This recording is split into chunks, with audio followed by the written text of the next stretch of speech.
Hello, everyone. This is Doug Davis, broker in charge at Karanbi Realty, and here with another session of Ask Doug. And I've had lots of questions about security deposits, so I thought I'd put a more comprehensive answer to all sorts of permutations on security deposits. So here goes.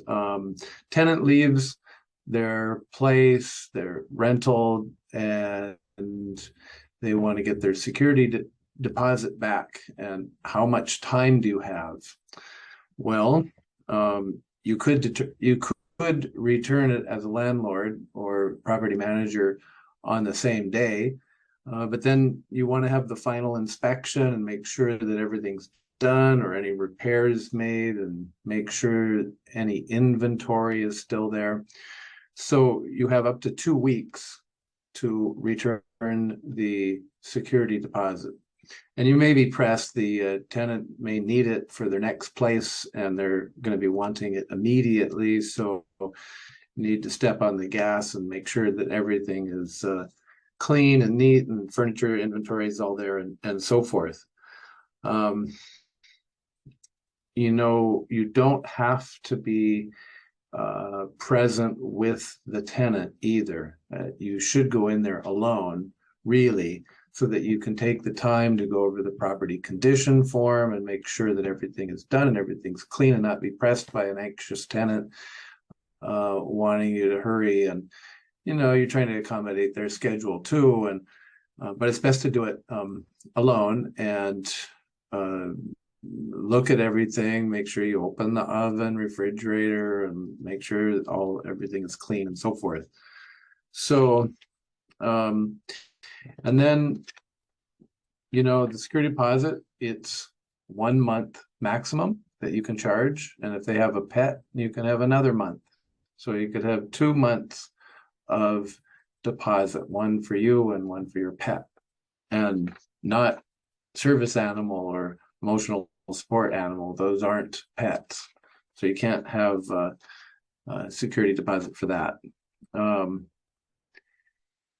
it can't be used as last month's rent, because what happened if they took something, the tenants, by mistake or on purpose? Maybe they took an end table or lamp, and maybe if you have spoons and forks and cutlery, maybe they're missing pieces. So you need to have a security deposit that's solely for security deposit so that you can charge the tenant if something's missing.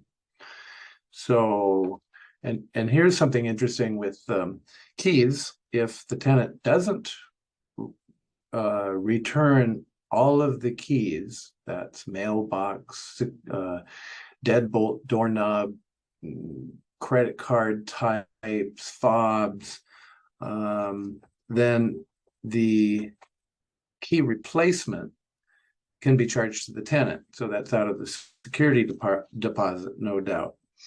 And that would also include rekeying. So you get a locksmith up there to change the key pattern and have a different set of keys. So it's all brand new, and you can charge that to the tenant. So tenants want to make sure that they return all of the security devices. And then clean, you have to leave the place clean. The tenants have to leave it clean. And it doesn't matter if something was dirty when they moved in. It's simply that they have to have the place cleaned when they move out. It has nothing to do with when they moved in. So, and if, for example, the tenant, when does it actually end? So the rental agreement goes even beyond the move-out date. It's after completion of the final inspection. So the tenant is responsible for keeping utilities on, and if not, then the property manager or landlord needs to turn the utilities on so they can do a proper final inspection. And those utilities can be charged to the tenant. And if there's any repairs, the time it takes to get the repairs done is still pro rata days that the tenant is renting it. So it's still considered rented while the repairs are being made, or it's being cleaned, or it's being steam cleaned. That's all part of the tenant's obligation. And so tenants want to make sure that they get everything done as of their move out date if they can, so they don't have all these hangover days where they have to continue to pay rent. And then most of, certainly all of ours, most board of realtors have vacating instructions. So it's a nice 2-page summary that goes over the definitions of how to clean, what to clean, when they should move, utilities on until the final inspection is done. It just goes over all the little details. So that's usually given to a tenant in the beginning when they move in, and then they can review that at any point up until their move out. So all of these things relate to security deposits and how they can be charged or not charged to tenants based on their completion of their agreement with the landlord or property manager. So hope those are interesting for you.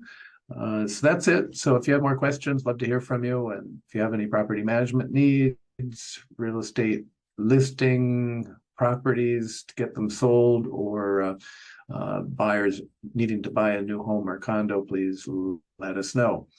Until next week, thanks for listening.